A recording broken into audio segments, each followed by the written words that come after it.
দেৰগাঁৱৰ শান্তিপুৰৰ ৰাজবাহত মন্দিৰ নিৰ্মাণত বাধা দিয়াৰ লগতে মন্দিৰৰ ক্ষতিসাধন কৰে মানসু খাউন নামৰ এজন গুণ্ডাই।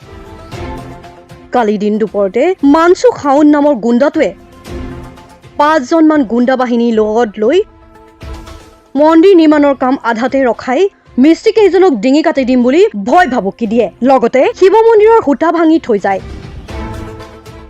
মানসু খাউনৰ এই কাৰ্যই দেৰগাঁৱৰ সমাজত এক প্ৰতিক্ৰিয়াৰ সৃষ্টি কৰিছে।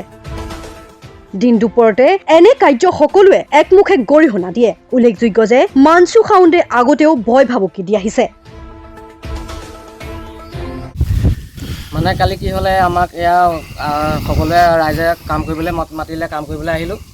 তাৰপিছত কাম কৰি আছিলোঁ, তেনেকুৱাতে সেই মানসু খাউন বুলি মানুহজন আহিলে, আহি পেলাই আমাক কাম বন কৰিবলৈ হাক দিলে।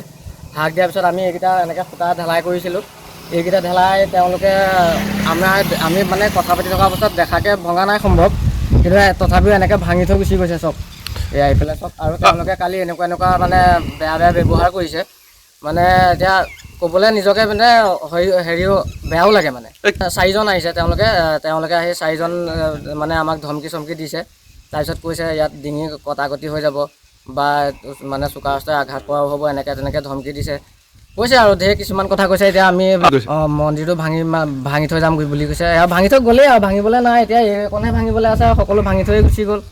কি ভাঙিবলৈ আছে আৰু, কিন্তু এতিয়া তেওঁ বুলিহে পাৰিলে। কালি মানে অকলে থাকিলোঁ কাৰণে একো ক'বও নোৱাৰিলোঁ। আৰু যদি ৰাইজৰ আৰু 2জনমান সেইটো সময়ত আহিলেহেঁতেন তেতিয়া ক'ব পাৰিলোঁহেঁতেন কিবাকিনি এটা। এতিয়া কি ক'ম আৰু, এতিয়া ক'বলৈ নাই। এতিয়া ৰাইজে কি ব্যৱস্থা কৰে ৰাইজে কৰক, আৰু আইনৰ সহায় বিচাৰি আৰু ৰাইজে কি কৰে কৰক আৰু। আমি অলৰেডি ইয়াত ফাউণ্ডেশ্যন কৰি আগত হৈ গ'ল সূতাৰ, তাৰপিছত মাটি ভৰাই আছিলোঁ। আহিলে আৰু আমি ভাবিছোঁ কামৰ মানুহ নেকি, আহি পেলাই তেওঁলোকে বোলে তোমালোকে কোনে কাম কৰিব কৈছে, ইয়াত কোনো হেৰি নোহোৱাকৈ কাম কিয় কৰিছা, কোনো কমিটিয়ে কাম কৰাইছে, তেনেকৈ কাম কৰি আছোঁ।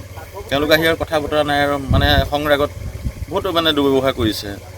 আমি এতিয়া কাম কৰা মানুহ বোলো, কাম কৰি হাজিৰা পোৱা মানুহে, আমিতো সেই বিষয়ে নাজানো। তেওঁলোকে মানে আৰু মানে আপোনালোকৰ ৰাইজক নহয়, গোটেই ভগৱানক দুখ দি মানে হেৰি কৰিছে আৰু আনিবও পাৰে কিজানি, তেতিয়াহে সাহস কৰিছে কথা ক'বলৈ। কৈছে ইয়াত ডিঙি কটাকটি হৈ যাব, মাৰপিট চলি যাব দৰকাৰ পৰিলে, মানে চবকেই কৈছে যে ইয়াত কিন্তু ৰঙা ৰাঙলী হৈ যাব, ইয়াত মন্দিৰ স্থাপন কৰিব পৰা ইয়াতো কোনো হেৰি নহয়। আৰু কৰাৰ পিছ মুহূৰ্তত এয়া ভাঙি দিলে, চাওকচোন বাৰু, গোটেই সূতা ফালি গুৰিয়াই ভাঙিছে। হাতুৰি দি বোলে মন্দিৰ ভাঙি দিম বুলি কৈছে। ৰাতিলৈ হৈয়ে গ'ল, আজি ৰাতিপুৱা আহি পাইছে, দেখিছে নহয় আপোনালোকে, চাই লওক গোটেই অৱস্থা কি কৰি থৈছে।